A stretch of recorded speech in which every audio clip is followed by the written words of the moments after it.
எந்த நீதிபதி நின்றுகிட்டு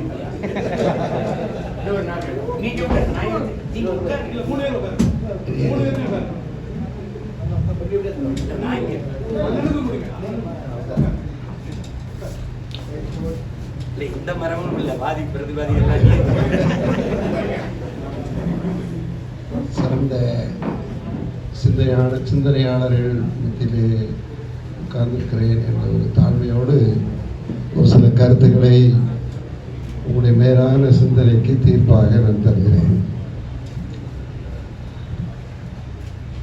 நான் விவிலியத்தை கற்றிருந்தேன்.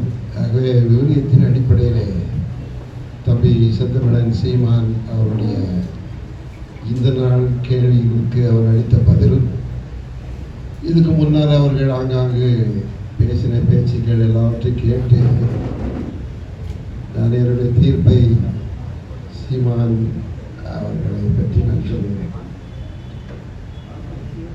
மறைப்பிரசங்கத்தில் ஆண்டவர் இயேசு பிரான் ஒரு வார்த்தை சொல்லியிருக்கார், என்னை நோக்கி கர்த்தாவே கர்த்தாவே என்று சொல்லுகிறவர்கள் அல்ல, என் பிதாவின் சித்தப்படி நீதியாய் நியாயமாய் நடக்கிறவர்களே என்னுடைய இறையரசுக்கு உகந்தவர்கள்.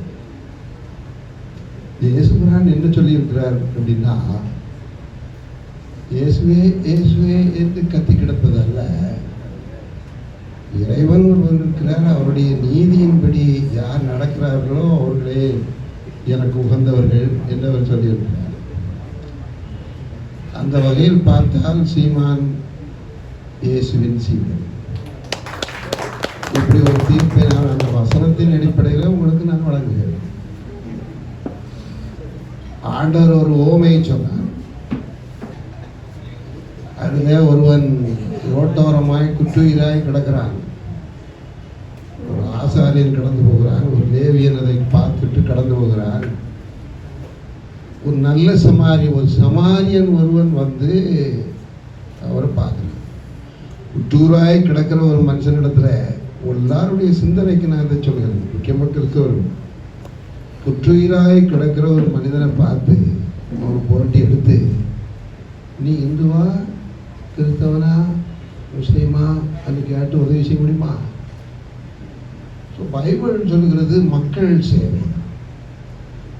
உன் பலிகளின் திரள் எனக்கு என்னத்திற்கு? தீர்க்கதரிசிகள் மூலமாக இறைவன் சொல்கிறார், உன் பலிகளின் திரள் எனக்கு என்னத்திற்கு? இது ரொம்ப ஆராதனைன்னு நிறைய சொல்லிட்டு கிடக்கிற, சரி பண்ணுங்க, ஆனால் உன் பலிகளின் திறன் எனக்கு என்னத்துக்கு? பைபிள் தான் இருக்கிறது. நியாயத்தை செய்யுங்கள், நீதியை செய்யுங்கள், நன்மையானதை செய்யப்படுங்கள். அதுதான் பைபிள் எழுதியிருக்கு, நன்மையானதை செய்யப்படுங்கள். அந்த வகையில் பார்த்தா என் பக்கத்தில் இருக்கிற தம்பி செந்தமிழன் சீமான் அவன் சொல்றதுக்கு எனக்கு பயமா இருக்குது.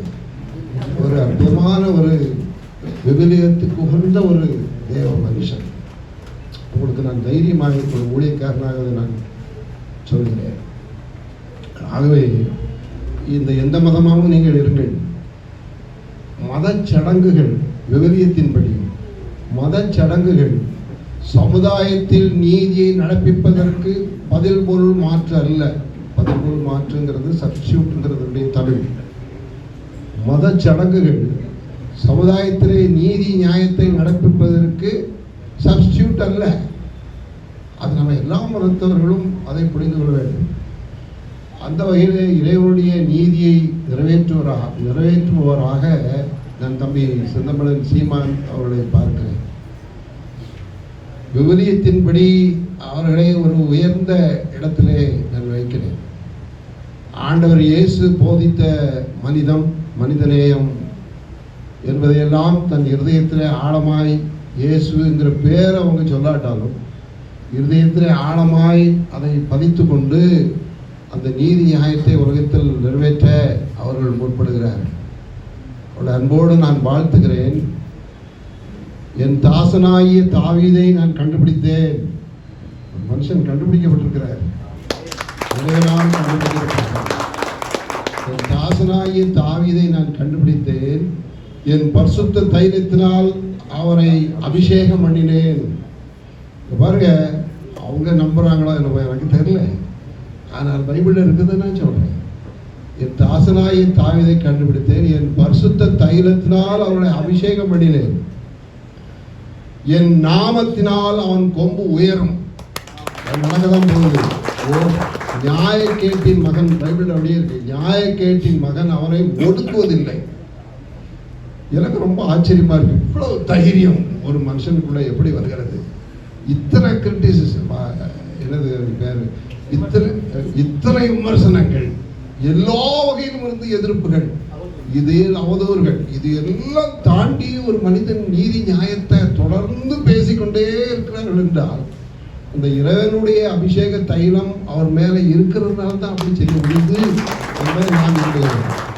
அவங்க ஞானசானம் எடுத்ததில்லை, அவர்கள் ஆலயத்திற்கு போய் ஆராதனை கலந்து கொள்வதில்லை, அது இஷ்யூவே இல்லை. ஒரு மனுஷன் கிறிஸ்தவனா இந்துவா மக்களை அப்படிலாம் நம்ம புரட்டி பார்த்து அரசியல் செய்கிறது சரியான முறையான விபரீதத்துக்கு அரசியலும் அல்ல. ஆகவே அவர்களை நீங்கள் மனதார ஒரு உயர்ந்த இடத்துல வைக்க வேண்டும். எல்லாத்தையும் பேசுகிறோம் எல்லாம், கடைசியில் எங்கே மிஸ் ஆகுதுன்னா அந்த ஓட்டில் போய் மிஸ் ஆகுது. அதனால் இங்கே இருக்கிற போதகர்களுக்கு நான் சொல்லக்கூடிய ஆலோசனை என்னென்னா, கோயில்னு நீங்கள் பிரசங்கம் பண்ணணும். கோயில்னு என்னது, எப்படி சர்ச்சில் நீங்கள் பிரசங்கம் பண்ணணும். ஓட்டுக்கு பணம் வாங்காத, அது அசிங்கம் அப்படின்னு நீங்கள் சர்ச்சில் உங்களுக்கு கீழே இருக்கிற மக்களை இந்த அளவுக்கு கூட நம்ம ட்ரெயின் பண்ணலைன்னா, ஓட்டுக்கு பணம் வாங்கக்கூடாதுங்கிற அளவுக்கு கூட நம்ம ட்ரெயின் பண்ணலைன்னா நம்ம என்ன போத ஊழியத்தை உலகத்தில் செய்யணும். அது நீங்கள் அதை சொல்லணும். அதுபோல் உங்களால் முடிந்த வரை இந்த நாம் தமிழர் கட்சியின் ஆட்சி வரைவு, அதனுடைய வழிகாட்டு நடைமுறைகளை இவ்வளவு தலையில வச்சு ஒரு மனிதன் சுத்திக்கிட்டு அலைகிறாரு, அவரை பற்றி 4 வார்த்தை உங்க அக்கம் பக்கத்தில் நீங்க சொல்லணும். கைதட்டிட்டு போயிடாதங்க, சரியா? கைதட்டிட்டு போயிடாதங்க. நம்ம ஒரு சின்ன கூட்டமாகவே இப்படி சுத்தி அலைகிறது இல்லை. சங்கத்தில் என்கிட்ட ஒருவர் கேள்வி கேட்டார், சீமான் ஜெயிப்பாரா? ஜெயிக்கிறது தோக்குறதா? இறைவனுடைய சித்தப்படி எவன் நடக்கிறான் அவனை நீ ஆதரிக்கணும். ஜெயிக்கிறது தோக்குறது, போராட்டமே வெற்றிதான். அதுதான் பைபிள். போராட்டம் ஒரு மனுஷன் நீதிக்காக போராடி கொண்டிருப்பதே, அவன் ஜெயிக்கிறானோ இல்லையோ, போராடி கொண்டிருப்பதே வெற்றிதான். பைபிளில் யூதாஸ்னு ஒரு கேரக்டர் உண்டு. ஒரு பழைய காலத்து ஒளிவு சித்திர படத்தில் நான் பார்த்துருக்கேன். அதாவது கதை சொல்றாரு, ஒரு மிஷினரி ஒருத்தர் ஒரு பழங்குடி கதை சொல்லிட்டு இருக்கிறாரு. அவர் கதை சொல்லிட்டு இருக்கும்போது அந்த கதையில வருது, இயேசு பிரானை யூதாஸ் காட்டி கொடுத்தான், இயேசு பிரான் ஜெயித்து விட்டார், இயேசு பிரானை சிலுவையில் அறைந்து விட்டார்கள். இயேசு சிலுவையில் அறைந்து விட்டார், அவர் தோத்து போயிட்டார். அப்ப ஜெயித்தது யாரு? யூதாஸ் என்று சொல்லி யூதாஸ் வாழ்க என்று எல்லாரும் கத்திக்கிட்டு இருக்க ஆரம்பிச்சிட்டான். எப்படி இருக்கு அதை பாருங்க. இப்போ அதான் நடந்துட்டு இருக்கு தமிழ்நாட்டில். யாரை வாழ்கன்னு சொல்லணும்னு ஒரு விவஸ்தை இல்லையா? என்ன யூதாஸ் வாழ்க, இயேசுவை காட்டி கொடுத்துட்டாரா அவரு? இயேசு சிலுவையில் அறையப்பட்டுட்டாரா? அப்ப யூதாஸ் தான் பெரியவரா? திருடர்கள் பெரியவர்களா? சம்பாதிச்சு ஊழல் படத்தில் சம்பாதிச்சிருக்கவங்களாம் பெரியவங்களா? அப்படியா பைபிள் சொல்லுது? அவங்கள ஆதரிக்கணும்னா பைபிள் நமக்கு சொல்லுது, நீதிக்காக நிற்கிறவர்களை பிடிங்கள், நீதிக்காக நிற்கிறவர்களுக்காக நீங்கள் நில்லுங்கள். அதுதான் விவிலியம் சொல்லுகிற ஒரு பெரிய நீதி. ஆக இங்கே இருக்க கிறிஸ்தவர்கள் எல்லாருக்கும் நான் சொல்லக்கூடிய காரியம் என்றால், 4 பேர்கிட்ட பேசுங்க. சீமான் அவர்களை பற்றி, அவருடைய பேச்சுகளை பற்றி 4 பேருக்கு நீங்கள் சொல்லுங்க. அவருடைய யூடியூப்பில் வர்ற அவருடைய மெசேஜ் எல்லாம் 4 பேருக்கு, இன்னும் கொஞ்சம் பேருக்கு உங்கள் சொந்தக்காரங்க, மாமன் மச்சான் பிள்ளைகள், வேறு பிள்ளைகள் எல்லாருக்கும் அனுப்புங்க. அவங்க எல்லாம் பார்க்கட்டும். இந்த நாடு ஒரு விடிவு தாயிடும். அண்ணனுக்கும் நான் சொல்கிறேன், தம்பிக்கும் நான் சொல்கிற ஒரு ஆலோசனை என்னன்னா, அதாவது பைபிள் படி நான் சொல்கிறேன், இயேசு கடைசி மூச்சு வரை எந்த சமரசத்துக்கும் போகலை. நாம் சமரசத்துக்கு போகவே கூடாது. எந்த தீமையோடு சமரசம் செய்யாமல் இந்த தமிழ் மக்கள் அவருடைய தொன்மையான மேன்மை, இந்த மேன்மையான ஒரு இடத்திற்கு கொண்டு வர வேண்டும் என்று உங்களுக்குள்ளே வைத்த விருப்பத்தை நீங்கள் கடைசி மூச்சு வரையும் நீங்கள் செய்துட்டே இருக்கணும். இறைவனை நம்பி அதை செய்யுங்கள், மக்களை நம்பி செய்யுங்கள். மக்கள் மாறுவார்கள். ஏதோ ஒரு காலம் வரும், மக்கள் கொஞ்சம் கொஞ்சமாக மாறுவார்கள்.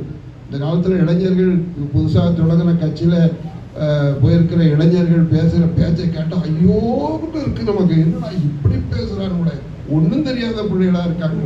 இந்த பிள்ளைகளுக்கு ஸ்கூல் இல்லையா? இந்த பிள்ளைகளை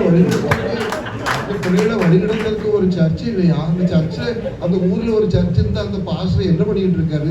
இந்த பிள்ளைகளெல்லாம் ஒரு நல்வழியாக பேசுறதுக்கு, ஒரு நாகரிகமாக பேசுறதுக்கு கற்றுக் கொடுக்கலையா? என்ன ஆச்சு இந்த தமிழ்நாட்டுக்கு? திக்குன்னு இருக்கு. சில பிள்ளைகள் மைக்கில் இந்த யூடியூப்ல பேசுறதை பார்த்தா, புதுசாக ஆரம்பித்த கட்சி கட்டிய பிள்ளைகள் பேசுறதை பார்த்தா திக்குன்னு இருக்கு. என்ன எங்கே போயிட்டு இருக்கோம்? இப்போ நம்மளை காப்பாத்துறதுக்கு ஒரு மனுஷனே கடவுளை அமைச்சாங்க. நீங்கள் ரொம்ப சீரியஸாக நீங்கள் எல்லாரும் கேடஸ், நாம் தமிழர் கட்சியை ஆதரிக்கிற எல்லாரும் தொண்டர்கள் இல்லை. இந்த மாதிரிலாம் கேடஸ்ன்னு என்னது? தளபதிகள். நம்ம எல்லாம் தளபதிகள். 4 பேர்கிட்ட நம்ம அதை பற்றி பேசாமல் நம்ம தூங்கவே கூடாது. 4 பேருக்கு அந்த செய்திகளை அனுப்பாமல் நம்ம தூங்கவே கூடாது. 2026 ஒரு பெரிய மாற்றம் நிகழட்டும். கண்டிப்பாக நிகழ்ந்துரும்ங்கிறது என்னால் திட்டமாக ஒன்றும் சொல்ல முடியல. இதெல்லாம் ரொம்ப மோசமாக இருக்குது. உங்கள்கிட்ட மண்டை சரியில்லை, நிறைய மோசமாக இருக்குது. அதனால் ரொம்ப திட்டமாக என்னால் சொல்ல முடியாது. ஆனால் நாம் வளர்ந்து கொண்டே இருக்க வேண்டும். நாம் செய்கிற பணியை நாம் செய்து கொண்டே இருக்க வேண்டும். அவன் கையை சமுத்திரத்தின் மேலும் அவன் வலது கரத்தை ஆறுகள் மேலும் ஆளும்படி வைப்பேன் என்று ஆண்டவர் நீதிமான்களுக்கு கொடுத்த ஒரு ஆசீர்வாதத்தை அவர்களுக்கு நான் ஆசீர்வாதமாக நான் கொடுக்கிறேன். கர்த்தர் அவர்களுடைய இதோ உண்மையான ஒரு நேர்மையாளர். அவருடைய பேச்சு, அவருடைய செயல்பாடுகள் உண்மையான ஒரு நேர்மையாளர் என்று அவர்களை அன்போடு நான் வாழ்த்துகிறேன். எல்லாரும் நான் சொன்னதை மறந்துடாங்க. 4 பேர் சொல்லிருக்கேன். இவரே என் அன்பார்ந்த மகன். இவரை குறித்து நான் பூரிப்படுகிறேன். அன்பார்ந்தவர்களே, பேராயர் நம்ம தீர்ப்பினுடைய ரத்தின சுருக்கத்தை சொல்லிவிட்டார். அந்த தீர்ப்பை இப்போது நான் வாசிக்கின்றேன். அதை ஒரு பட்டயமாக வடித்திருக்கு நாங்கள் கையெழுத்து போட்டிருக்கோம். அதை அண்ணன் சீமான் அவர்களிடம் இப்போது நாம் ஒப்படைப்போம்.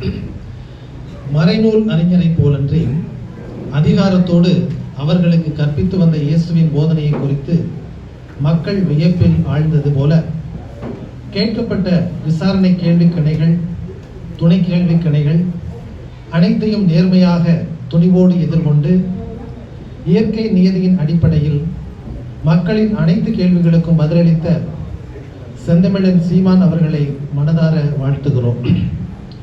ஆண்டவராகிய தலைவரின் ஆவி இவர் மேல் உள்ளது.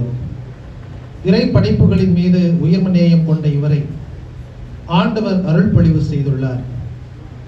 ஒடுக்கப்பட்டோருக்கு நல்ல செய்தியை அறிவிக்கவும், உள்ளம் உடைந்தோரை குணப்படுத்தவும், சிறைப்பட்டோருக்கு விடுதலையை பறைசாற்றவும், கட்டுண்டோருக்கு விடியலை தெரிவிக்கவும் இவரை அனுப்பியுள்ளார்.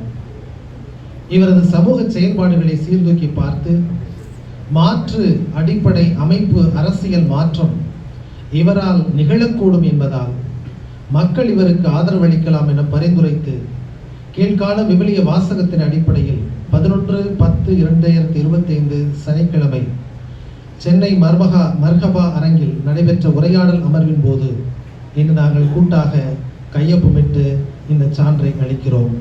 லூக்கா 23:47. இவர் உண்மையாகவே நேர்மையாளர்.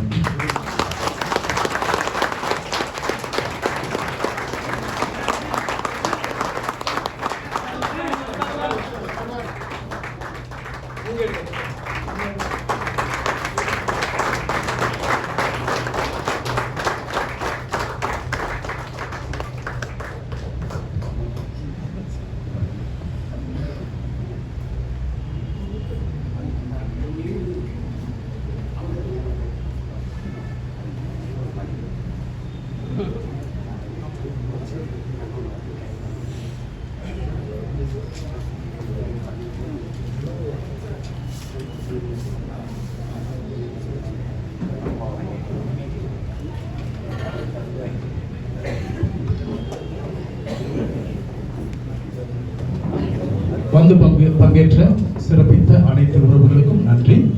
நண்பகல் உணவு இங்கே தயார் செய்திருக்கிறோம். அவர்கள் கொண்டு இதை சாப்பிட்டுட்டு போங்க. மிக நன்றி.